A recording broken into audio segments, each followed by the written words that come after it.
यहूदियों के दावे को पहले समझिए। वो ये कहते हैं कि ये हमें अल्लाह रब्बुल इज्जत ने जमीन दी थी, हमारा इस पे हक है, हमने इस पे लौटना है। इसमें भी दो तरह के यहूदी हैं जी। आप लोगों में से शायद मेरा गुमान है कि सबको पता होगा, लेकिन मेरा अंदाजा है कि 99% को नहीं पता होगा। इस वक्त इसराइल पर यहूदी काबिज नहीं है। हम समझते हैं कि यहूदी काबिज है, नहीं, इसराइल पर यहूदी काबिज नहीं है। अगर आपने यहूदी मजहब का मुतालिया किया है तो आपको इल्म होगा यहूदियत दुनिया का वाहिद मजहब है जो इख्तियार नहीं किया जा सकता। आप पैदाइशी यहूदी हो सकते हैं, यहूदी मजहब को खुद विलिंगली अडॉप्ट नहीं कर सकते। यहूद के जो 12 कबाइल हैं जिन्हें हम ऑर्थोडॉक्स यहूदी कहते हैं, वो उसी तालीमात को फॉलो कर रहे हैं जिस पे कुरान मजीद और उनकी तौरात यकजा है कि इनसे वो जमीन छीन ली गई। आखिरी वक्त में एक मसीहा आएगा, ये उसकी अताअत कबूल करेंगे, जुल्म और सरकशी से बाज आएंगे, तब ये जमीन इनके लिए हलाल करार पाएगी। वो इसराइल में रहने को, इसराइल की रियासत को, इसके क्याम को नाजायज समझते हैं। कभी कभी आप सोशल मीडिया पर ऐसी पोस्टर भी देखते होंगे, उनके हाथ में पकड़े होते हैं बैनर के इसराइल जो है जुल्म बंद करे। वो ऑर्थोडॉक्स यहूदी हैं।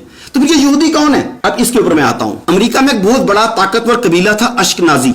इस बात को रिकॉर्ड कर लीजिए, लिख लीजिए, ये बातें अब तहकीक कीजिएगा, उसके बाद नंबर पे कह सकते हैं आप लोग तहकीक करने के बाद। अश्कनाजी कबीला था जो शैतान परस्त थे, सैटनिस्ट थे, ये शैतान की पूजा करते थे। इन लोगों को आलमगीर शैतानी हुकूमत के क्याम का ख्वाब था इनका। इन्होंने उसके लिए सबसे पहले यहूदियत का लिबादा ओढ़ा। इन लोगों को यहूदी नहीं सहूनी कहा जाता है, वहां पे इस वक्त सहूनियों की हुकूमत है। फिर यूरोप में एक शैतान परस्त ग्रुप था जिन्हें कहते हैं, अगर मैं नाम गलत नहीं समझ रहा, white Anglo Saxon Protestant. Yes, white Anglo Saxon Protestant उस ग्रुप को कहते हैं। ये भी शैतान परस्त थे और सलीबियत में, ईसाइयत में बुत परस्ती इन्होंने ही ऐड की थी। इन दोनों ग्रुपों का आपस में इल्जाम होता है। यूरोप के शैतान परस्त और अमेरिका के शैतान परस्त मिलके सहूनी रियासत के क्याम की बात करते हैं, जिसे हम यहूदी रियासत कहते हैं। दर हकीकत वो सहूनी रियासत है, वो उसकी बात करते हैं। और इसका सबूत यह है कि इस वक्त तक इसराइल के जितने भी वज़राए आज़म आए हैं, अब डेविड बिन गोरियान से स्टार्ट कर रहे हैं। डेविड बिन गोरियान हो, इहुदा बारक हो, गोल्डा मायर हो, शमोन पीज हो,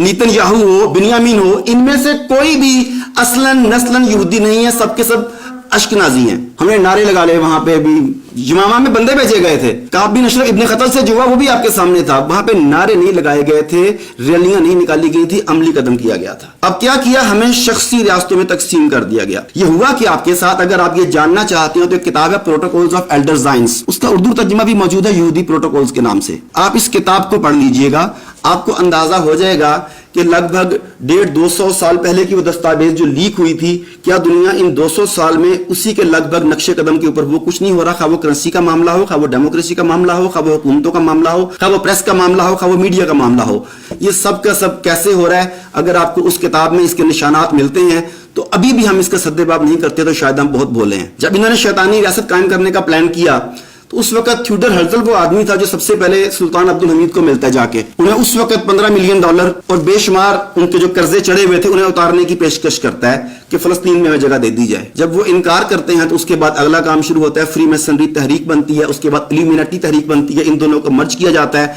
और मकसद एक ही है, ग्रेटर इसराइल।